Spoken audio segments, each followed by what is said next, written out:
అనగనగా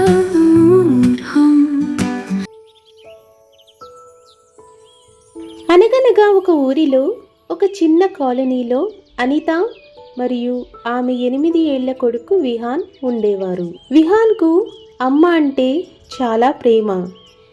ఆమెకి ఎప్పుడూ సహాయం చేస్తూ ఉండేవాడు. అనిత భర్త ఉద్యోగం కోసం బయట ఉండేవాడు. ప్రతి నెల ఇంటి ఖర్చుల కోసం కొంత డబ్బును అనిత వాళ్లకు పంపేవాడు. అనిత ఒక్కతే ఇంటి ఖర్చులు ఇంకా ఇంటిని ఇంకా విహాన్ను చూసుకోవాల్సి వచ్చేది. ప్రతిరోజు విహాన్ స్కూల్కి వెళ్లే ముందు అనిత విహాన్కి ఎంతో ఇష్టమైన దోశలు చేసి పెట్టేది. విహాన్కు ప్రేమగా తినిపించేది. అమ్మ చేసిన దోశలు అంటే విహాన్కు చాలా ఇష్టం. అంతేకాకుండా తన స్కూల్లో తన స్నేహితులకు కూడా వాటిని ఇచ్చి రుచి చూపించేవాడు. అందరికీ ఆ దోశలు బాగా నచ్చేవి. ఒకరోజు విహాన్ అమ్మతో ఇలా అన్నాడు, అమ్మా, నువ్వు దోశ బండి ఎందుకు పెట్టకూడదు? నువ్వు చేసే దోశలు చాలా రుచిగా ఉంటాయి, తప్పకుండా అందరికీ నచ్చుతాయి అని అన్నాడు. దానికి అనిత బదులుగా, దోశ బండ మన దగ్గరికి ఎవరు వచ్చి తింటారు? అయినా మన దగ్గర అంత డబ్బులు కూడా లేవు అని అంది. కానీ విహాన్ మాత్రం నమ్మకంగా ఉన్నాడు.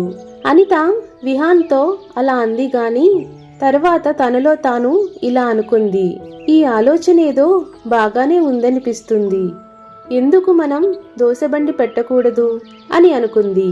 ఆ తరువాతి ఆదివారమే దోశబండి పెట్టాలని విహాన్ ఇంకా అనిత అనుకున్నారు.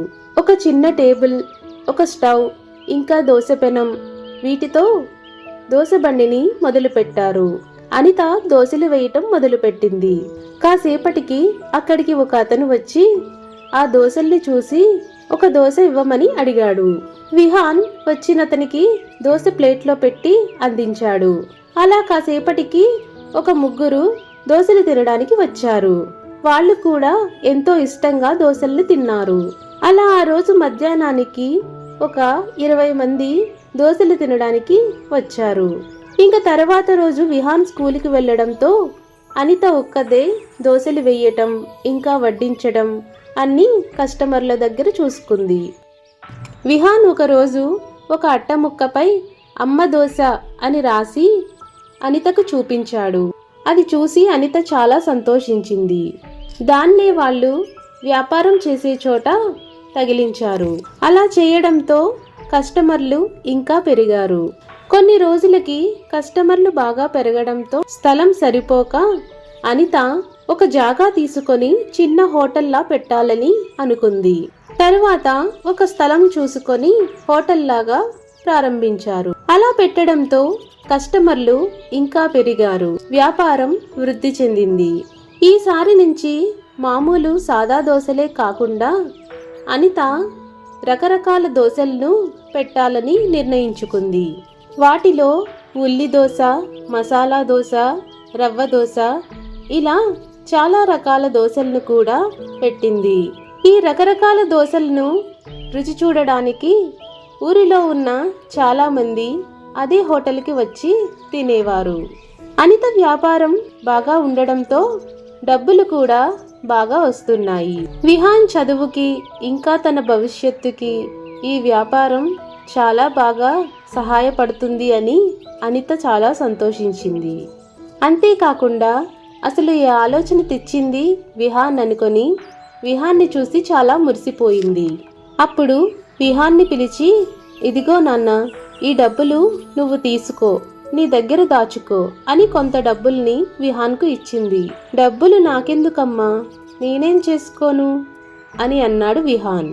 ఇవి నీకు ఉచితంగా ఇవ్వడం లేదు, నువ్వు హోటల్లో అప్పుడప్పుడు నాకు సహాయం చేస్తున్నావు కదా, ఇది నీ జీతం అనుకో, వీటిని జాగ్రత్తగా ఖర్చు పెట్టుకో అని చెప్పి ఇచ్చింది. విహాన్ సంతోషంగా వాటిని తీసుకెళ్లి వీటిలో కొంత డబ్బుని దాచుకొని కొంత డబ్బుతో అమ్మకి ఏదైనా కొనాలి అని అనుకున్నాడు. అప్పుడే విహాన్కు అనిత ఎప్పటినుంచో తన చిరిగిపోయిన చెప్పులతో ఇబ్బంది పడటం గుర్తుకు వచ్చింది. తరువాత రోజే చెప్పుల షాపుకు వెళ్ళి మంచి చెప్పులను అమ్మ కోసం కొన్నాడు. వాటిని తీసుకొచ్చి అనితకి ఇచ్చాడు. అనిత వాటిని చూసి చాలా సంతోషించి, విహాన్, నువ్వు ఎప్పుడూ నా ఇబ్బందుల్ని అర్థం చేసుకుంటావు, నాకెప్పుడూ సహాయంగా ఉంటావు. నీ ఆలోచనతోనే మనం ఇంత వాళ్ళము అయ్యాము. నువ్వు ఇచ్చిన ధైర్యంతోనే నేను వ్యాపారం మొదలు పెట్టగలిగాను. నువ్వెప్పుడూ బాగుండాలి నాన్న అని చెప్పి దగ్గరికి తీసుకుంది. సరే అమ్మా, అయితే మనం బయటకు వెళ్దాం అని అన్నాడు.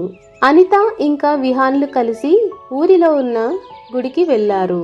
దేవుణ్ణి దర్శించుకొని అనిత మనసులో దేవుడితో ఇలా అనుకుంది, విహాన్ ఎప్పుడూ క్షేమంగా, సంతోషంగా, ఇంకా ఆరోగ్యంగా ఉండాలి. మేము పెట్టిన ఈ వ్యాపారంతో విహాన్ భవిష్యత్తు అందంగా ఉండాలి అని అనుకుంది.